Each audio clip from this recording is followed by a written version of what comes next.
Uintah is from Colorado area, and they were one band that were situated around centering Steamboat Springs, Colorado. Uh-huh. And from there, they were on all parts of that area. And how would that translate into English, Yampatika? Yampa is the name of a plant, and Yampa, they call it Yampa. Tika means to eat. Uh-huh. Tika. So Yampa means the one that eats roots. Okay. Those Yampa plants. And some of the other bands around this region, what were they called, and what did it mean in English? Well, around here there were the Uintahs, and the Uintahs is more like Uintahs. Uintahs is like from a place called Uintah. Uintahs. So they were Uintahs, and these were ones that were here prior to the reservation, small group. Uintah is a word that was used for mountains, groves of pine trees. And they were the ones that lived like coming out of the mountains. You have a stream, then you have trees that are going along the river, and it narrows down and it finally, dwindles out. So they say tia, Uintah, and that's where Uintah comes from. Uintah, it's a shortening of a word. Uintah is actually pronounced Uintah rather than Uintah. So like Utah and Uintah-Ouray, that's Uintah, and those were from Colorado. And Uintah means red lake. And the stream that comes from there would be Uintah-Ouray. So from the high mountains of San Juan Mountains flowing north into what is now Ouray, Colorado, Mount Rose, and down into Grand Junction is Uintah-Ouray River. Uintah-Ouray. So those that were on the agency there at Mount Rose were called Uintah-Ouray, Uintah-Ouray Noj. Noj is Indian. So Uintah-Ouray Noj, that means that they're part of that. And that's how the names begin to change. Prior to that, they had another names, things like, we don't use them anymore. What about the Shebrech, or down around Green River? Shibwich. Shibwich is another word which means shibwich. That's a proper way to pronounce that, shibwich. Something to do with the eye. With the eye? Yeah, the eye. Huh. Shibwich. And then the Timpanogats? Timpanogats. And that means the Rocky Mountain or the Rocky Hill people.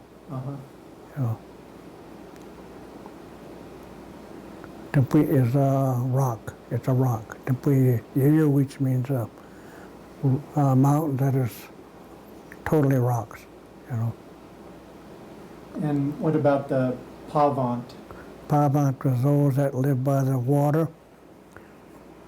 Pa is water. Pavant means vant. If you add on that to the word, means that from the water.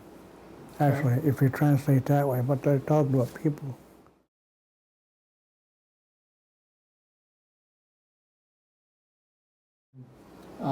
You told me that the Utes had a name for the Green River, which translates into bigger river. What is that word? It can either be a Uintah-Ouray or a Pianaquit. Pianaquit. Pia. P-I-A-H. Naquit. Which means bigger, it's a bigger flow than other streams, and all the little streams flow into that. So bigger than the White, bigger than the Duchesne, and so on. did the Utes have a name for what we call the White River? They probably did. But you don't know that I don't know that one. and then, of course, what did they call the Uintah River? Was that had a different name? Uintah River, like Uintah Queen. Queen. Yeah, that's Uintah River. And the other one, White Rocks, would be Sattapinchi Queen. You know. And how would that translate into English? The one around White Rocks. White Rock, Sattapinchi is a White Rock. Okay.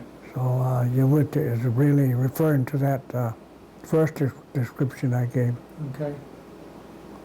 And we also talked about, you told me about a Ute concept or idea of the water serpent, Pa-Ru Gua, or something like that. Do you remember we talked about that? Yeah. It's kind of like a spirit. It's a spirit that associated with water. And what kind of stories or thoughts or power was associated with this water spirit? Well, you have what they call a spiritual power. And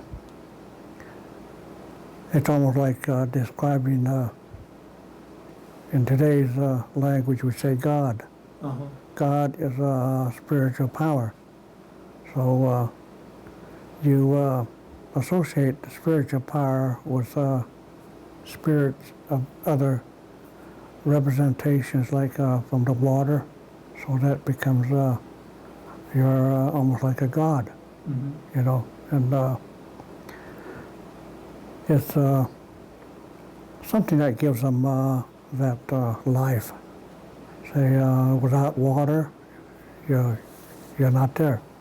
You know, so you have to treat it in a sacred manner. It's how you treat that. Like a lot of people, you know, water is just a commodity. Mm-hmm. You know, they sell it, and they can do whatever they want with that. Not really labeling it like being sacred and use it only for the sacred purposes. So that's where those spirits came from. And we still have that today.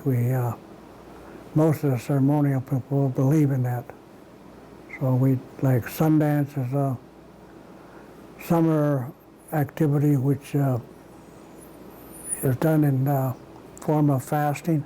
Uh-huh. 3 days, 3 nights without food and water. Sometimes it's 4 days, 4 nights. But it's to connect you with that spirit. Pawinch is a beaver. Pawinch? Pawinch. And when you take the word Pawinch and you take the word water, Pa. So Pa is water, Pawinch is water, you know, and that Pa that tells you that it lives near water. Like a pagu. Pagu is a fish. Okay. There's that word again, pagu. Uh-huh. So that's a fish. Paquan is a frog. There's that word again, paquan, you know. Pachuk is same pa is chuk, is an otter. So animals that are like certain places have that, how they define them is kind of like it's used part of that so you can tell. Uh-huh. And that's how we associate certain animals with that. Then other animals away from that. Mm-hmm. Yeah, some of these have changed and it loses its meaning. But I know or certain ones stay there, like Tawayakwich. Tawayakwich would mean like sunset. Sunset. Or the mountains that are receiving the light at sunset. Tawayakwich. Okay. That would be the words that have Tava means sun. Tava, So similar to Tavaputs Tava, also? but yeah. And I Wasn't don't there- know, then that, if you say it in another way, that means rabbit. Tavupuch. Means rabbit? Tavupuch, rabbit. Little bunny rabbit? Yeah, that's what Tavupuch is, that. Okay. But if you pronounce it Tavipuch, that's another one. And So- what does that one mean? So that was associated with a light again. Okay. So the words are, it's the pronunciation that throws it off. Like even though it's a Ute word, a Ute may not translate it right. So like some words, you don't want to translate it. You know, they're too long, or they've changed a lot, you know.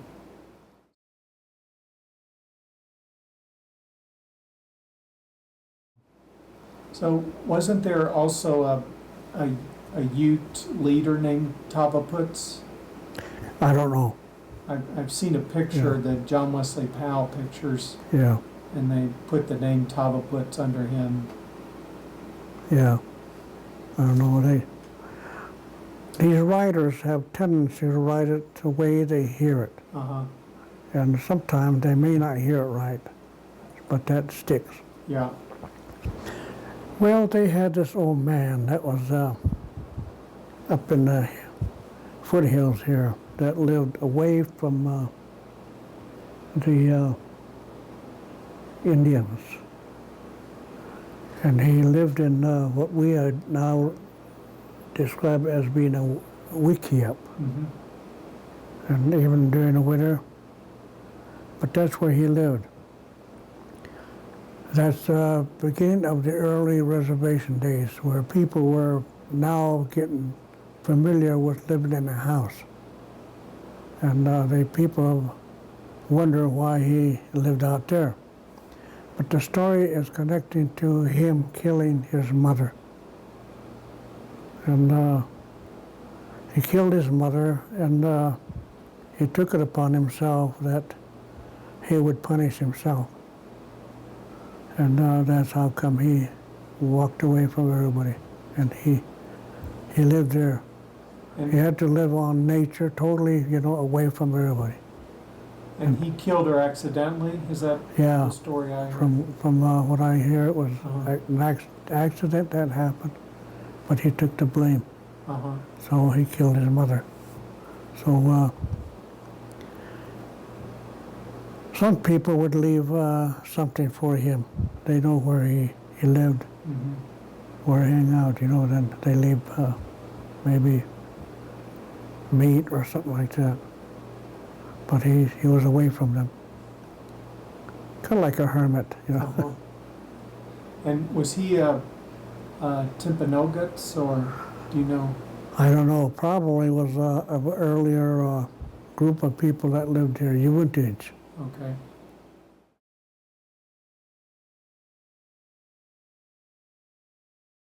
Well, horses actually gave the Indians, Utes, especially in this case, more movement. It carried them distances faster. And it was like, you now can say, well, I'll get to a certain area in given time. And you have a horse that can do that. The horse also meant that you meet other people, and you see other country, and you have a relationship with the animal in such a way that it too becomes like part of your life, like a family. Like I have horses. And people ask, why do you have horses? I said, oh, they're my pets. Uh-huh. All my life I've been with horses. And I know what they do, what they eat. I used to ride in rodeos, bucking horses. I've broken a lot of horses too, break them. Uh-huh. And I know how they think. They're like people to me. All horses are not the same. Mm-hmm. I can tell by just going up to a horse, say, well, I know you're going to be this way. Uh-huh. It's how you get attached to that horse.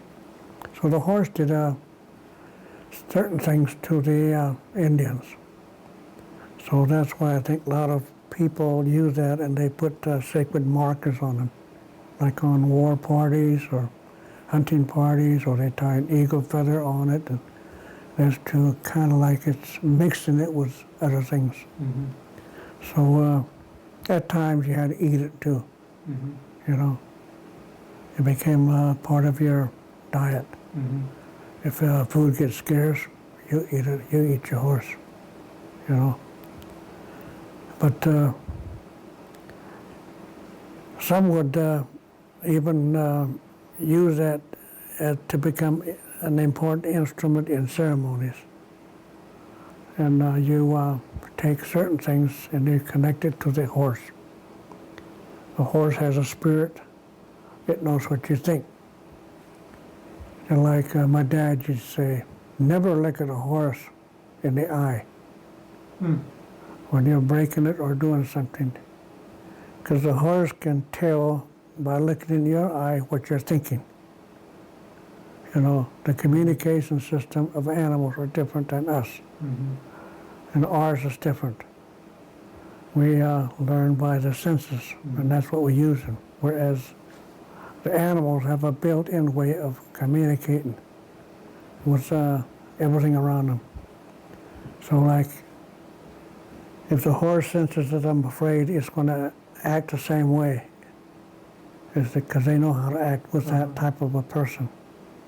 If they can't catch what I'm thinking, they're going to try to figure out what I'm thinking. But always, my eyes are this way, but I see what it's doing. Mm-hmm. So dogs may be the same way. Cats the same way. Because their intuition or their ability to communicate with nature is far higher than what we give them credit for. How could they survive for so many thousands of years? But we say they're not intelligent. Mm-hmm. We're using our standards and say, them, which is incorrect. So the horses became part of our livelihood. They carried our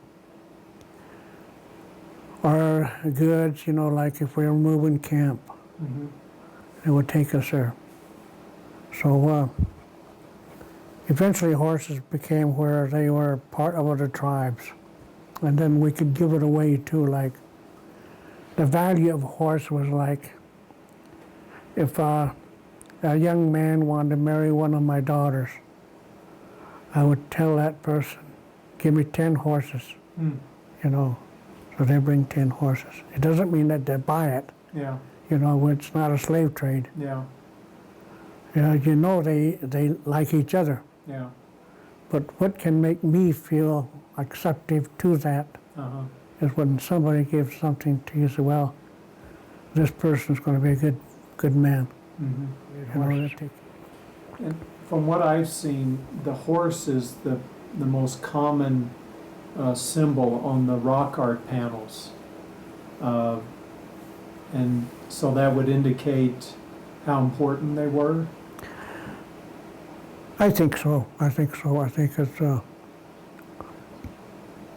kind of tells you maybe they were part of that. Like some people, they become part of whatever, like if you study horses, be around horses, you become them. Mm-hmm. Learning how to be around animals, around horses, was important to young men, because they can do whatever they want with that horse. The horse communicates with them. So that's why you sometimes have pictures where the Indians hanging to the side. So the horse is adapted to that too, you know. And sometimes you have a horse that is only belongs to one person. They call it one-man horse. Oh, No other man rides it because they'll buck. So it becomes that too because it's how it relates to you. So that's why I think these rock art is, they're putting it on there, their favorite horses. And if they had many, okay, they had many, you know. And they were probably travelers that moved around a lot. So. do you know why the horses tend to have very long bodies on the panels? Well, I don't know. I think it must have been the way that they did artwork at that time. See, that changes too. Like you have a lot of geometric designs that of another period. Today we have like contemporary designs, yet they're part of the old. So I think the long body is like that, or maybe 9 Mile you have sheep. They're heading one way. So if all the sheep is facing one direction, and their feet is moving, so they're moving. Or sometimes their feet is like this, they're stopping, you know, or they're going to stay for a while. Anyways, those kind of things. It's the way that artist puts that on there. And it's known only to the artist. So,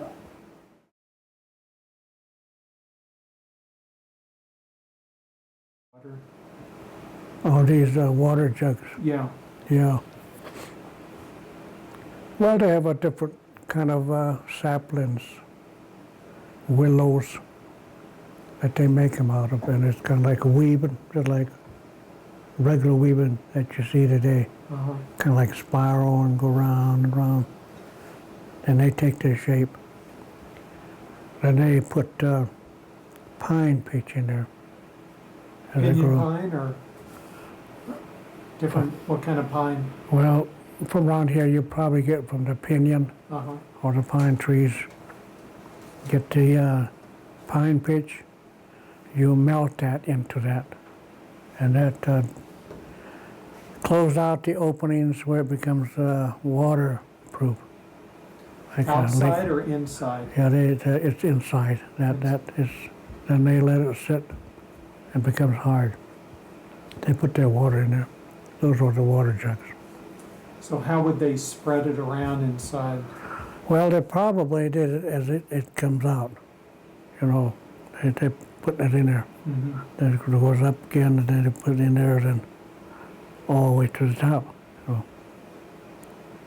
And when you were growing up, did you ever see any of those, or had people switched over to just pots and pans? Well, they didn't have too much of that, but I did see them with those. And by then, you know, we have buckets, Yeah. you know, pots and things like that. So we're pretty much on our way to becoming Americans. Probably, or weirs, or... They had, what I seen is this, there was kind of like those fruit basket type of thing. Oh, yeah. We have a round opening, then it goes down like this. It goes down. They had, I think they used that. Then they put them where near the streams. And when the fish gets in there, they lift it up and they got it. Like a regular fishing net, you know. Yeah. So, but they made that. They had those. And make them the same way, the baskets with the Yeah, willows and yeah. the weave. But it wasn't like the water basket. It had a lot of like it's going to flow through it, the water. Right. So it'll be Yeah. porous. Yeah.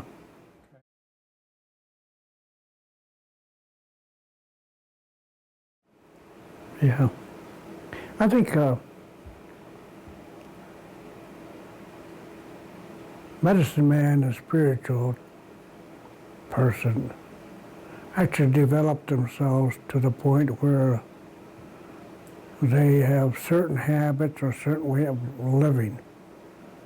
And they live that life like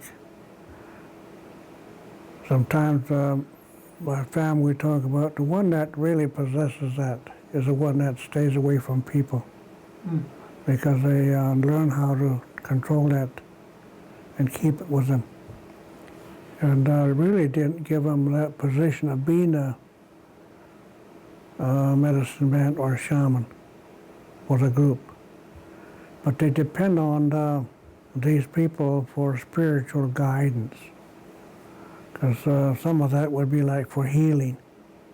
They heal. Or it's a ritual that they use that did that.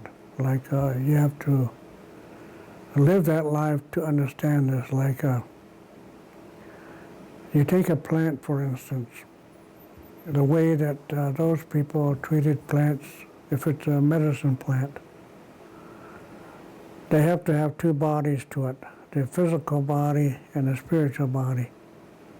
So like if you collecting these things, you just can't use the plant and say, well, this I got it now. The other part is still there.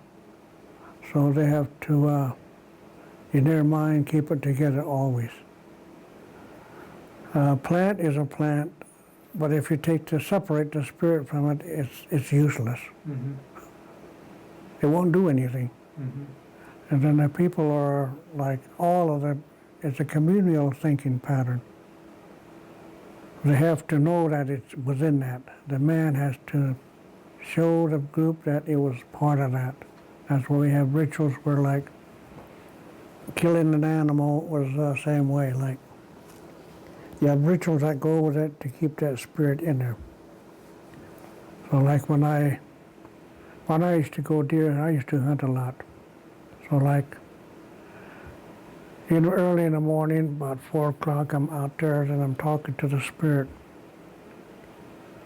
And I would say, I'm going to get two animals today. And I'm going to bring them here. I'm going to go hunting. And I want you to help me. So then I'll leave. End of the day, I have 2 animals.